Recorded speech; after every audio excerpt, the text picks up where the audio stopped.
Respected viewers and my dear friends, welcome back.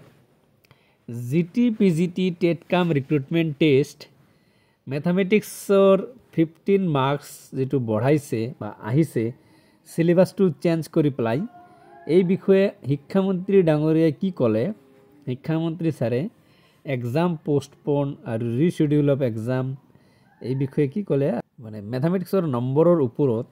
শিক্ষামন্ত্ৰী স্যাৰে কি মন্তব্য দিলে আৰু কি ক'লে এই বিষয়ে আজিৰ ভিডিঅ'ত আলোচনা কৰিম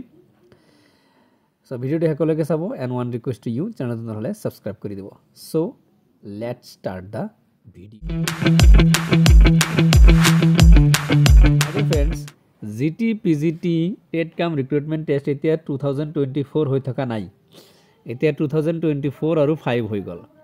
এক্সামটো 2004 তে আৰম্ভ হৈছিল 2004 তে শেষ হ'বলৈ গৈ আছিল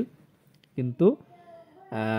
একাংশ ক্যান্ডিডেটে কোর্ট কেস করার কারণে 2025 হৈ গ'ল যেহেতু 19 জানুৱাৰী পৰীক্ষা হ'ব গতিকে 2024 তো ক'ব নোৱাৰো তো ম্যাথমেটিক্সৰ 15 মাৰ্কস সিলেবাস চেঞ্জ সম্পৰ্কে শিক্ষামন্ত্ৰীয়ে কৈছে যে যিবৰে 10th স্ট্যান্ডাৰ্ডৰ ম্যাথমেটিক্স দেখি ভয় খায় তেওঁলোকনো কি শিক্ষা দান কৰিব এনেকৈ মন্তব্য দিছে মই আপোনালোকক মন্তব্যটো মানে শুনাই আছো লগতে কৈছে যে 10th স্ট্যান্ডাৰ্ডলৈকে সকলো ম্যাথমেটিক্স পঢ়ে মানে ই থাকে বাধ্যতামূলক থাকে দশম শ্ৰেণীৰ ষ্টেণ্ডাৰ্ডৰ প্ৰশ্ন দশম শ্ৰেণীৰ ষ্টেণ্ডাৰ্ডৰ প্ৰশ্ন 15 নম্বৰৰ থাকিব ইয়াত ভয় কৰিবলগীয়া সংখ্যা কৰিবলগীয়া কিটো আছে আৰু যদি কোনো শিক্ষকে ক্লাছ 10 ষ্টেণ্ডাৰ্ডৰ 15 নম্বৰ অংকৰ প্ৰশ্নকিটা যদি ভয় খায় মই ভাবো যে তেখেতে ছাত্ৰ ছাত্ৰী কেনেকৈ শিক্ষাদান কৰিব হয় আপোনালোকে ছাৰৰ কথা শুনিলে ছাৰ ঠিক তেনেকৈ কৈছে তেখেতে কৈছে যে গণিতটো যেহেতু বাধ্যতামূলক থাকে অন্যান্য এছামিজ ইংলিছ বা সোশ্যাল সায়েন্সৰ 10th লৈকে বাধ্যতামূলক থাকে 10th লৈকে তো আপোনাৰ 6 ক্লাছ 6টা সাবজেক্ট বাধ্যতামূলক থাকে তাৰ ভিতৰত ম্যাথমেটিক্সটো এটা তো এই ম্যাথমেটিক্সটো তো সকলোৰ কাৰণে একে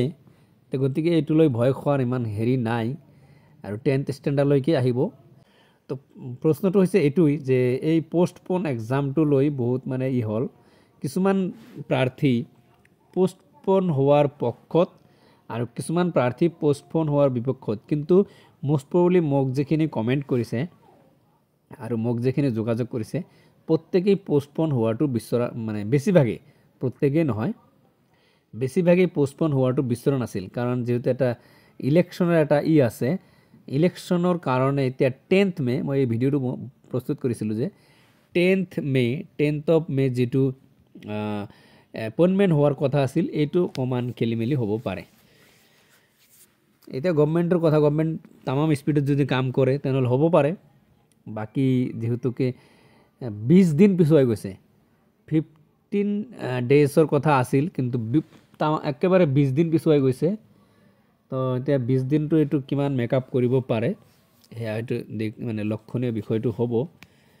সো এই ভিডিও ইমানতে শেষ কৰো ভিডিওটো ভাল লাগিলে এটা লাইক কৰি দিব এনেকুৱা ধৰণৰ ইনফৰমেটিভ ভিডিও পাবলৈ চেনেলটো সাবস্ক্ৰাইব কৰি দিব এই ভিডিওটো যদি আপোনালোকে ফেসবুকে চাই আছে তেনেহ'লে ফলো কৰি দিব মই এনেকুৱা ধৰণৰ ইনফৰমেটিভ গভট ইনফৰমেশন ভিডিও আৰু লগতে preparation of any kind of examination video এই চেনেলত আপলোড কৰি থাকো সো সকলোকে শুভকামনা যাচিছো best of luck thank you so mass